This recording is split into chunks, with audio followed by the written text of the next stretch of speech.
Tonight on Philly Sports Spotlight, Super Bowl 47 is in the books. We're going to take a look back at this historical matchup. And we'll check in with the Philadelphia Sports Writers Association as they held their 109th awards banquet. Also find out how Flyers owner Ed Snider turned a childhood gang member experience into a lifetime achievement.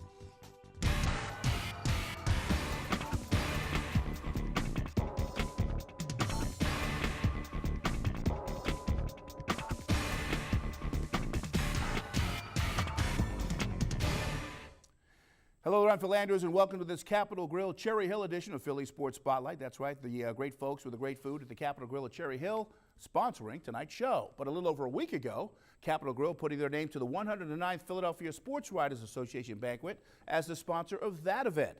Yes, we'll delve into that banquet and talk with some of the award winners a little later on in this show, but right now it's time for a Super Bowl 47 retrospective. It was billed as the Super Bowl, or if you will, the Har Bowl. Whatever the billing, it was historical in the sense that it marked the first time ever that two brothers coached against each other in the big game. And for the second time in 2 years, Big Brother John taking home the honors as the Ravens managed to hang on for the 34-31 win. I'm just so proud of the players, you know, every one of them. It's a team victory. Ray's the guy in there saying that, and Ed, and all of our great leaders, and our coaches, man. Our coaches were phenomenal. You know, just handling the adversity. Dean Pease and Jerry Rosberg and Jim Caldwell and all of our coaches just did a great job. It was short. I mean, I just told him that I loved him, and he told me congratulations, and there's really nothing else to say. You know, we've all been there before. There is no consolation. Right. He's the best coach in football. You know, there's no question in my mind. What he's done the last 2 years, and I'm talking about their staff and their players and everybody, what they've accomplished the last just 2 years there is phenomenal, and I'm so proud of them. Of course, John beat Jim on Thanksgiving Day a couple of years ago, so Big Brother now 2-0 versus Little Bro. Now joining us on the set of Philly Sports Spotlight, former Eagles tight end and publisher of Jersey Man magazine, there he is, Ken Dunek. And Ken, I know this Harbaugh thing was talked about ad nauseum heading into the big game, but now that the game has come and gone and we've seen how both these coaches handle their teams, what are your thoughts? Well, when you think about it, the fact that two brothers could meet on the biggest stage in football, the odds are really incredible. If you contrast the high-strung style of Jim with the stoic demeanor of John, it made for unbelievable theater, not to mention the fact that the game had more twists and turns than a Hollywood script. Well, you were saying we could probably take this game and make it, because I know you're big into making movies. We could take this script and turn it into a movie, because it did. It had everything in it. You know, one of the things that I was happy about is, you know, having known John Harbaugh when he was here with the Eagles, nice guy, you know, always with a smile, always talk to you.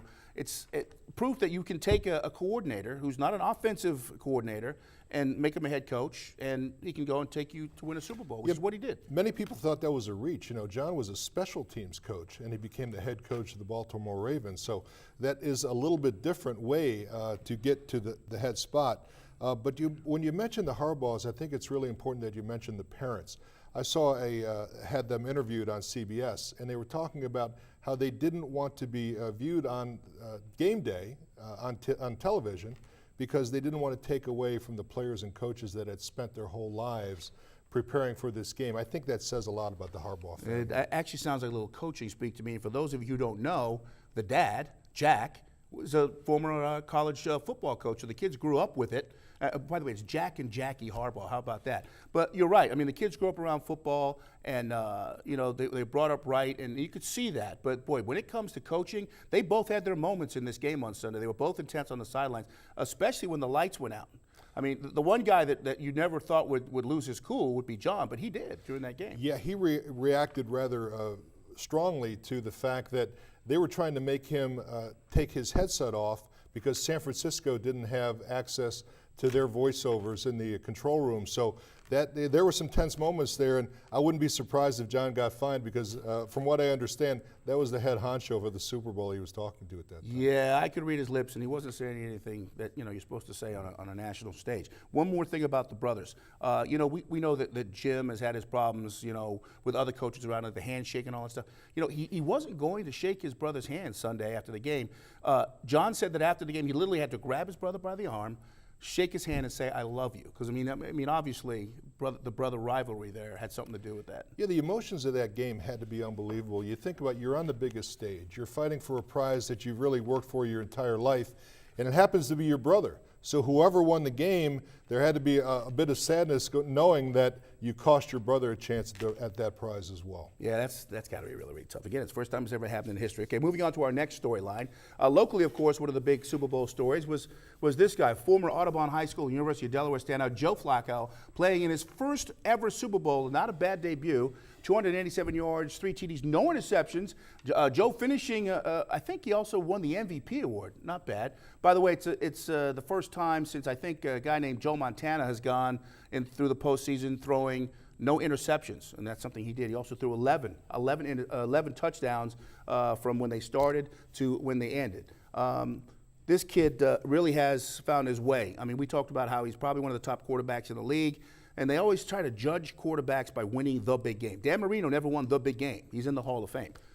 This kid here has won the big game. Where does he sit now in today's modern day of quarterbacks? Well, he's got an incredible playoff record, maybe the best in history from what I understand. So, you know, he's won the big prize. He's a local kid from Audubon High School. And what I found interesting about the contrast of these two quarterbacks, you had the classic drop back style of a Joe Flacco versus the new age style of what they're calling the new age of football with the spread option pistol formation style of Kyle Kaepernick. And what amazed me about the game last night was Flacco showed some incredible mobility. And he got away from some sack situations, actually threw a couple balls that I think he was throwing away and wound up making big plays and receptions out of them. So he played very well last night, and they probably deserve to win the title, even though I don't think Baltimore's a better team necessarily than San Francisco. Ooh, put it out there, huh, aren't you? By the way, Joe still does not have a contract. It sounds like they're going to use the franchise tag on him this year. We'll get into that on another show. You just talked about Colin Kaepernick. I mean, here's a kid that people questioned when Jim Harbaugh decided to make him his starting quarterback. And, you know, we had an Alex Smith out there, but guess what? It was the right move at the right time because this kid came along and the rest of the 49ers rode his coattails. And, you know, they do, the big thing right now is this read option, spread option, whatever. This kid can run it. He made a mistake last night, threw a pick. That pick may have cost them the game, actually, because he brought them back in the second half after the lights went out. Yeah, I thought Kaepernick played relatively well for his first time on that big stage. You know, he really has more physical tools than any quarterback I think I've ever seen. He can do it all. He's got the arm strength. He can read defenses. He's got the maneuverability in the pocket not to be sacked, and he can run like a deer. So I think he's got a great future in the NFL. And again, it'll be interesting to see as the NFL goes forward if that style keeps progressing about the way they want to progress with these spread option types of quarterbacks. One more note about the quarterbacks. I know it's tough to tell when you're watching television. Both of these guys are 6'5". I mean, they're big guys. So, and to watch that Kaepernick run at that height, you know, it's like watching a deer run. All right, our last story from the Super Bowl, certainly not one that people, you know, you either like him or you don't. And it's Ravens linebacker Ray Lewis playing in his final game following a 17-year career. Unfortunately, Lewis in Super Bowls, there's always a controversy. If you remember after Super Bowl 34 between the Rams and Titans in 2000, Lewis was involved with the fatal stabbing of 2 men but not convicted in the crime. Then this year heading into the game, the word was he used a banned substance to help heal his torn triceps muscle. Kim, with that aside, what will Ray Lewis's legacy, what will his legacy be? Well, I think he's going to go down as one of the best linebackers ever to play the game, although he was relatively non-existent last night as a player. He didn't hear his name called hardly at all. His act, to be honest with you, has grown a little bit stale with me. You know, the crying. Why would you have to wear that much eye black in an indoor stadium? I mean, so I think he wants to point the finger at himself a little bit too much.